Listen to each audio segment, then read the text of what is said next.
¿Qué tal amigos y amigas de este su canal, el mensaje de la Biblia? Hoy estaremos hablando acerca del tema del infierno, si existe realmente un infierno, cuánto tiempo durará, qué ocurrirá allí, qué tipo de castigo recibirán los impíos, hasta cuándo durará, se apagará el infierno, cuánto tiempo estará el infierno encendido. ¿El infierno existe en la Biblia? ¿En qué consiste el fuego del juicio final? ¿Qué es el lago de fuego? Esas y otras preguntas estarán siendo contestadas en este subprograma, así que no se lo pierda. Le invito a que lo vea y lo comparta con otros. Vamos a comenzar rápidamente con el libro de Romanos capítulo 6 y versículo 23. En Romanos 6, 23 dice que la paga del pecado es muerte, mas la dádiva de Dios es vida eterna en Cristo Jesús. En otras palabras, la paga del pecado es muerte, no es castigo eterno, no es destrucción, o sea, no es una destrucción que no se ejecuta nunca, como creen algunos, que dicen que no hay destrucción, que simplemente el alma va a arder y arder y arder por toda la eternidad. Pero entonces la Biblia dice que la paga del pecado es muerte, o sea, aniquilación, terminación de la vida. Aunque para otros, según ellos, muerte es separación de Dios. Pero separado de Dios están los pecadores. Esos están muertos en delitos y pecados. Cuando la Biblia habla de muerte, habla de terminación, de cesación de la vida. Entonces, en Romanos, en el libro de Santiago 5:20, se corrobora lo que dice Romanos capítulo 6 y versículo 23 sobre la muerte, sobre lo que es la muerte. En Santiago capítulo 5 y versículo 20 dice: sepa el que haga volver al pecador del error de su camino, salvará de muerte un alma. Escucha bien, salvará de muerte un alma y cubrirá una multitud de pecados. Según este versículo, cuando usted le predique el evangelio a una persona y esta persona acepta a Cristo como Salvador personal, usted salva de muerte su alma. En Apocalipsis capítulo 20 y versículo 14, igual hay varios versículos. Voy a limitarme a dejar que la Biblia sea la que hable y no yo. Apocalipsis capítulo 20, versículo 14, dice: y la muerte y el Hades fueron lanzados al lago de fuego. Esta es la muerte segunda. ¿Qué significa eso? Bueno, en el versículo 13 dice que en el día del juicio final, del versículo 11 en adelante, se habla del juicio del gran trono blanco, que habla aquí. Y entonces dice en el versículo 12: y vi a los muertos, grandes y pequeños, de pie delante de Dios. Y los libros fueron abiertos. Y otro libro fue abierto, el cual es el libro de la vida. Y fueron juzgados los muertos por las cosas que estaban escritas en los libros, según sus obras. Y el mar entregó los muertos que había en él. Y la muerte y el Hades entregaron los muertos que había en ellos. ¿Qué hay en el Hades? Muertos. En el Antiguo Testamento, la palabra Sheol significa lugar o morada de los muertos. Es paralelo de Keber, que significa sepultura. Entonces, en el Nuevo Testamento se usa la palabra Hades o Hades para designar el Sheol, y no es otra cosa que el lugar o morada de los muertos. Pero algunos, parados en la literatura griega, en las leyendas y fábulas griegas, confunden este Hades con el dios de los infiernos, con el inframundo, donde habían almas siendo torturadas por el dios Hades, el dios del infierno, el dios de los infiernos. Y esto se trasladó al cristianismo de alguna forma u otra, cuando eso no es lo que dice la Biblia. En el Antiguo Testamento hebreo, simplemente el Sheol es el lugar o morada de los muertos, justos e injustos, buenos y malos. Porque hoy en día se mandan a los justos para un lado y a los injustos para otro lado cuando se mueren. Mientras que en la Biblia todos van a un mismo lugar. Y eso lo demostraremos en un próximo programa. Esté muy pendiente de esta serie. Luego entonces, dice este versículo 13, y repito otra vez: y el mar entregó los muertos que había en él, y la muerte y el Hades entregaron los muertos que había en ellos. En el Hades lo que hay son muertos, no espíritus o almas desencarnadas. Y fueron juzgados cada uno según sus obras. Y se repite nuevamente por segunda vez que fueron juzgados según sus obras. O sea, que el castigo será de acuerdo a su obrar. Cada cual pagará en forma diferente, de acuerdo a su conducta, de acuerdo a sus obras, de acuerdo a su rechazo, de acuerdo a su maldad, de acuerdo a lo que haya hecho en el cuerpo, sea bueno o malo. Eso es lo que establece en estos versículos. Y luego el 14, que fue el que leímos, dice: y la muerte y el Hades fueron lanzados en el lago de fuego. Esta es la muerte segunda. La muerte siempre se asocia con el Hades, siempre. Así que la muerte y el Hades son lanzadas al lago de fuego y esta es la muerte segunda, o sea, su terminación. El Hades y la muerte terminan el día del juicio final una vez que se cumple el castigo que asigna el juicio final, que asigna Dios en el lago de fuego para los impíos, para los inicuos. ¿Ok? Seguimos leyendo. Salmo capítulo 37 y versículo 38. Salmo 37, 38, un versículo interesantísimo por demás. Mas los transgresores serán todos a una destruidos. La posteridad de los impíos será extinguida. Ah, pero Rafael Montesinos, eso es de los salmos, esos son poemas, no muchos salmos para hacer teología.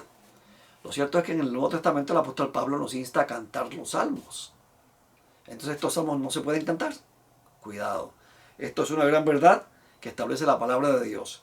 Que los transgresores serán todos a una destruidos. La posteridad de los impíos será extinguida. En Apocalipsis 22, 12 Cristo dijo: he aquí yo vengo pronto y mi galardón conmigo, o sea, mi recompensa conmigo, para recompensar a cada uno según fuere su obra. Y quiero aquí hacer un paréntesis, un breve paréntesis, porque alguno podrá pensar que estamos hablando de justificación por las obras. O sea, que son las obras lo que determinan si te salvas o te pierdes. No, señor. Las obras, según Romanos capítulo 6 y versículo 22, son un fruto de la fe, de la justificación por la fe. Una vez que tú eres libertado del pecado, eres hecho siervo de Dios y tienes entonces como fruto la santificación y como fin la vida eterna. El creyente se distingue por su buen obrar, por un obrar que se basa en el amor. El Espíritu le motiva a ejecutar, a mostrar los frutos del Espíritu en su vida: el amor, la templanza, la paciencia, la benignidad, la bondad, la fe. Son frutos que se distinguen o que distinguen la vida del creyente, mientras que el impío roba, mata, adultera, pisotea los mandamientos de Dios, blasfema a Dios, es enemigo de Dios. Así que cada uno pagará conforme a sus obras. Y traigo esta colación porque imagínese usted que Dios no va a castigar a Caín por matar a una persona de la misma forma que castigará a Hitler por matar millones. O sea, sería absurdo que Caín lleva más tiempo que Hitler quemándose en el infierno. Si es que el infierno existiese todavía, como creen algunos, que el infierno está encendido todavía. No, señor. El lago de fuego se encenderá después de los 1000 años, no antes. No existe el lago de fuego actual en ningún lugar. El lago de fuego es el castigo del juicio final luego de los 1000 años, según Apocalipsis capítulo 20. Eso es importante que lo entendamos. Es el día del juicio final que la tierra y sus elementos serán deshechos mediante el fuego y el azufre que descenderá de parte de Dios. No antes. En estos momentos no hay nadie quemándose en ningún lugar. Porque de eso era así, Dios fuera muy injusto. Porque Caín llevaría mucho más años quemándose. Mucho más años quemándose, mucho antes. Se estaría quemando mucho antes que Hitler. Y que muchos criminales de guerra hoy en día que son peores que Hitler. ¿Ok? Así que entonces eso no hace sentido ninguno. Todos serán resucitados el día del juicio final, los inicuos, según Apocalipsis capítulo 20, para recibir el castigo asignado por Dios en el lago que arde con fuego y azufre. Y yo le aseguro que Caín no va a sufrir tanto como Hitler en el lago de fuego. Imposible. Si no, la justicia de Dios sería un desastre. Sería totalmente cuestionada por todo el mundo. ¿Ok? Hay varios versículos más que quiero compartir con ustedes. Por ejemplo, me cita mucho Judas, versículo 7. Vamos a buscarlo por acá. Una persona me llamó el otro día y me pidió que le explicara Judas, versículo 7. Judas es una epístola de un solo capítulo. Y en el versículo 7 dice: como Sodoma y Gomorra y las ciudades vecinas, las cuales de la misma manera que aquellos, habiendo fornicado e ido en pos de vicios contra la naturaleza, fueron puestas como ejemplo, sufriendo el castigo del fuego eterno. ¿Lo ves, Rafael Montesinos? Fuego eterno. Sodoma y Gomorra están todavía quemándose. Sufrieron el castigo del fuego eterno. Cuando uno encuentra un versículo que no se entiende muy bien, hay que buscar otros versículos y hacer un consenso a base de lo que dice la Biblia. Y además hay que entender lo que significa la palabra eterno o para siempre jamás en el pensamiento hebreo bíblico, en el pensamiento de los autores de la palabra de Dios. Y esto mucha gente no lo hace cuando estudian la Biblia. Y leen a lo loco, como si estuvieran leyendo un libro cualquiera. ¿Ok? Aquí en Judas 7 dice que Sodoma y Gomorra sufrieron el castigo del fuego eterno. Pero en 2 Pedro, capítulo 2 y versículo 6, mira lo que dice. Y si condenó a la destrucción a las ciudades de Sodoma y Gomorra, reduciéndolas a ceniza y poniéndolas como ejemplo a los que habían de vivir impíamente. Pedro dice que Sodoma y Gomorra fueron destruidas, reducidas a ceniza. Así que fuego eterno, en Judas 7, con destrucción, en 2 Pedro 2:6, implica que el fuego eterno es destrucción total, absoluta y completa. Una aniquilación total y completa, con consecuencias eternas. Por eso es que la paga del pecado es muerte. El que muere sin Cristo, el día del juicio final, recibirá un castigo de muerte perpetua, de muerte sin fin. Esa es la consecuencia final, la paga del pecado, la muerte. Luego de pagar su castigo, en el lago que arde con fuego y azufre, que no es un fuego espiritual, ni es un fuego metafórico, es un fuego real. Es un fuego real lo que describe el Apocalipsis y lo que describe 2 Pedro capítulo 3. Porque algunos podrán objetar, pero Apocalipsis es un libro de símbolos, Rafael Montesinos, como decía un muchacho el otro día. Sí, pero 2 Pedro capítulo 3 y versículo 10, del 8 al 10, está hablando en forma literal del fuego que destruirá la tierra. Y en Malaquías 4, 1 al 3, habla de que los inicuos serán reducidos a ceniza, que no les quedará ni raíz ni rama. En Ezequiel 28, el profeta Ezequiel habla de que Satanás para siempre dejará de ser. Todas estas cosas hay que leerlas. Usted no puede hacer teología con un solo versículo. Por eso cuando usted estudia la Biblia, consígase una concordancia y estudie la Biblia por temas. Es interesante que la Biblia se puede leer de varias formas. Usted puede leer la Biblia por capítulos, Génesis, Éxodo, y ver la historia de la creación. Para eso no hace falta un magisterio. Ver la historia de Abraham. Para eso no hace falta un magisterio. Ver la historia del diluvio. Ver la historia de José, de Moisés. Leer los evangelios y ver la historia de Jesús. Leerla. Los apóstoles y los hechos de los apóstoles. Para eso no hace falta un magisterio. Pero cuando llegamos a temas como esto de la muerte, busque todos los versículos que hablan de la muerte en el Nuevo y Antiguo Testamento con una concordancia y léalos. Y busque un consenso. Y entonces usted verá que no es tan difícil estudiar la Biblia, porque muchos de estos magisterios están totalmente equivocados, como demostraremos más adelante cuando les muestre a los papas contradiciéndose en el tema del infierno. Maldito el hombre que confía en otro hombre. ¿Okay? Así que seguimos leyendo. En algunos versículos, como Apocalipsis capítulo 14, quiero leer esto aquí rapidito. Estos versículos son importantísimos.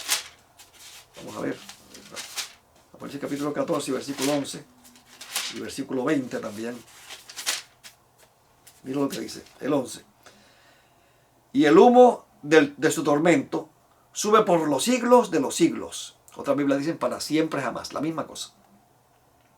Y no tienen reposo de día ni de noche los que adoran a la bestia y a su imagen, ni nadie que reciba la marca de su nombre. Aquí habla de un humo de tormento que sube por los siglos de los siglos. Y algunos dicen, pues mira, eso significa que van a estar ardiendo y ardiendo y ardiendo y ardiendo. La cosa es que el lago de fuego será en este mismo planeta. Esta tierra se convertirá en un lago de fuego. Y si no se apaga, entonces los justos estarán viviendo dentro del fuego en la Nueva Jerusalén. Cuando yo era muchacho, tendría como unos 15 años, yo me crié en el pueblo de la ciudad de Vega Baja, en Puerto Rico. Y allá conocí al sacerdote. Yo pasaba por la iglesia católica todos los días para ir a la escuela intermedia, cuando estaba en la secundaria. Entonces me hice amigo del sacerdote de allí. Y entonces yo le hacía preguntas de la Biblia, al igual que a mi pastor. Y él, una vez le pregunté, señor sacerdote, el nombre me lo voy a ahorrar por respeto, porque no le pedí permiso a él para mencionar su nombre, y mucho menos después de tantos años. Y entonces, y tampoco estoy aquí criticándolo tampoco, estoy aquí solamente usando esta historia como una muestra de lo que mucha gente cree. Entonces yo le dije a él, mire, la Biblia dice en 2 Pedro 3 que la tierra va a ser quemada y que arderá y que será encendida. Y Malaquías dice lo mismo. Y si usted dice que el infierno es eterno y que nunca se apaga, ¿dónde va a descender? La Nueva Jerusalén. Y él me dice, Dios es fuego consumidor, Rafael. La Nueva Jerusalén desciende a la tierra, pero no se quema. Los santos no se queman. El fuego no les hace nada. Esa fue la respuesta que me dio. Y a mí me causó terror esa respuesta. O sea que la Nueva Jerusalén va a estar en el mismo medio del infierno. Eso no puede ser, le dije yo al sacerdote. No puede ser. Y él me dice, pues eso es lo que yo creo. Yo pienso que va a ser así, Rafael. Yo respeto su opinión, pero no la comparto jamás en la vida. Apocalipsis capítulo 20 y capítulo 14 de Apocalipsis, versículo 20 dice, y fue pisado el lagar fuera de la ciudad, y del lagar salió sangre hasta los frenos de los caballos, por una distancia de 1600 estadios. O sea, en este capítulo 14 de Apocalipsis encontramos un lenguaje totalmente figurado, un lenguaje simbólico, ¿verdad? Por un lado dice que los inicuos serán atormentados por los siglos de los siglos, y luego en el capítulo 14, versículo 20, habla de que el lagar fue pisado fuera de la ciudad, y que salió mucha sangre del freno de los caballos por una distancia de 1600 estadios. Aquí está hablando de la siega de la tierra. Así que todo esto es lenguaje figurado, pero que ilustra una gran verdad. O sea, ¿qué significa por los siglos de los siglos en el pensamiento hebreo? Quiero que leamos varios versículos. Apocalipsis capítulo 20, versículos 9 y 10. Son versículos que para muchos son difíciles de entender y que muchos usan estos versículos para justificar la enseñanza de un infierno ardiente que no se apaga. Y aquí estas páginas se me pegaron un poquito de mecha. No se me quieren despegar. Vamos a ver si despegan estas dos páginas de aquí. Vamos a ver. Apocalipsis 20, versículos 9 y 10. Está hablando aquí después de los 1000 años. Y subieron, hablando de los inicuos, y con Satanás y los inicuos, y subieron sobre la anchura de la tierra, y rodearon el campamento de los santos, y la ciudad amada, y de parte de Dios descendió fuego del cielo, y los consumió. Luego de los 1000 años, Satanás es suelto en su prisión. Los inicuos resucitan. Dice en Apocalipsis capítulo 20, del versículo 4 en adelante, específicamente en el versículo 7, que los inicuos, o sea que Satanás será suelto de la prisión después de los 1000 años, pero que los inicuos, los otros muertos, no tornaron a vivir, no volvieron a vivir hasta que se cumplieron los 1000 años. O sea, después de los 1000 años, los inicuos resucitan, Satanás es suelto porque ahora tiene gente a quien tentar, los reúne contra la Nueva Jerusalén que acaba de descender del cielo a la tierra. Y cuando ellos van a atacar la ciudad, dice aquí, de parte de Dios, descendió fuego del cielo y los consumió. El versículo 9 dice, y los consumió. Así que entonces, los consumió. Por eso es que en el libro de Ezequiel, capítulo 28, a ver si le consigo la cita, pero no me gusta citar aquí. Sé que es el capítulo 28, me parece que el 18, debe verificar. Deme un segundito por aquí. Ezequiel 28, 19. Todos los que te conocieron de entre los pueblos se asombrarán de ti. Serás objeto de terror y para siempre dejarás de ser. Le dice Dios aquí, dice Yahweh a Satanás, al lucero de la mañana, al lucero que se rebeló contra Dios, a este querubín protector de alas desplegadas que se rebeló contra Dios. Para siempre dejarás de ser.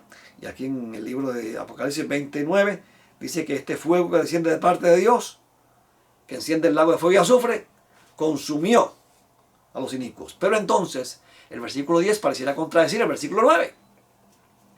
Y el diablo que los engañaba fue lanzado al lago de fuego y azufre, donde estaban la bestia y el falso profeta, y serán atormentados día y noche por los siglos de los siglos, o sea, para siempre jamás.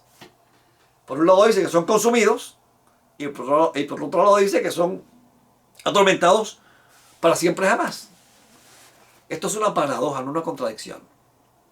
Y es que hay que entender el pensamiento hebreo para saber qué significa para siempre jamás. Por ejemplo, debe dar un ejemplo. En el libro de Deuteronomio, capítulo 15, se habla de la ley del esclavo. Los esclavos, por ejemplo, en Israel eran tratados diferentes, o de forma diferente a como eran tratados en otras naciones, en otros países, en otras ciudades. Dios no promovía la esclavitud. Pero en Israel, mucha gente pobre se ofrecía como esclava. Dios dijo, bueno, ya que ustedes tienen esa costumbre, vamos a reglamentar eso, porque hay que ser justos. Y la reglamentación decía que si yo, como persona pobre, decía, Moisés, quiero ser tu esclavo, pues entonces era por 7 años, no más de 7 años. Y entonces, al cabo de 7 años, Moisés tenía que darme a mí riquezas, tierra, casa, para yo no volver a ser pobre jamás. Así que de esa forma yo salía de la pobreza, siendo esclavo. Mira qué interesante, como Dios torna las cosas malas en cosas buenas, como hace del limón una limonada. Pero entonces, la esclavitud también en Israel estaba reglamentada en cuanto al trato del esclavo. Había que tratarlo como un familiar. Vivía en tu casa y era como parte de tu familia. Y muchas veces había hombres que eran esclavos, que por muchos años, esos 7 años, fueron esclavos y decían, no tengo familia, no tengo dónde ir. Moisés, yo me quiero quedar contigo. Entonces, en Deuteronomio capítulo 18 y versículo 17 dice, que entonces Dios dijo, si tú quieres seguir siendo esclavo por vida, entonces hay que marcarte. Con una lesna le perforaban el oído derecho, le hacían un hueco, y de esa forma ese esclavo quedaba marcado para siempre. Desde allí, para siempre. ¿Qué significa eso de para siempre? Mientras viviese. En el pensamiento hebreo, para siempre significa mientras viva. Por ejemplo, en Deuteronomio en 2 Samuel 7:13. Sí, 2 Samuel 7:13. Vamos a ver si allí no quiero dar una cita equivocada. 7:13. Sí, exacto. Dios le dijo a Salomón que sería rey para siempre. Salomón está muerto. ¿Mintió Dios? No. Para siempre significa mientras vivieses Salomón, mientras estuviese vivo, iba a ser rey. Y Dios cumplió su palabra. En 1 Crónicas 28:4. Eso es lo que dice. Déjame leerlo aquí rapidito. 1 Crónicas 28:4.